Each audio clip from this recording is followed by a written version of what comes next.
এক, চুপ করে থাকাকে দুর্বলতা ভেবো না।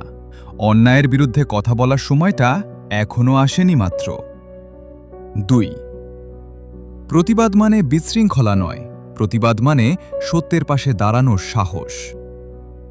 ৩, যে অন্যায় দেখে নীরব থাকে সে অন্যায়কারীরই আরেকটি মুখ। ৪, মাথা নত তো করব শুধু সৃষ্টিকর্তার কাছে, অন্যায়ের কাছে নয়। ৫, একদিন প্রশ্নগুলো ঝড় হয়ে ফিরবে, যাদের বিবেক আজও ঘুমিয়ে আছে তাদের দরজায়।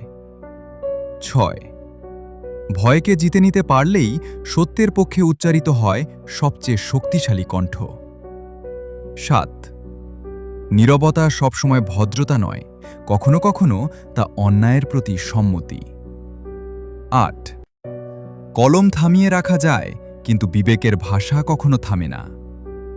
৯, আমি বিদ্রোহী নই, আমি শুধু অন্যায়কে স্বাভাবিক বলতে শিখিনি।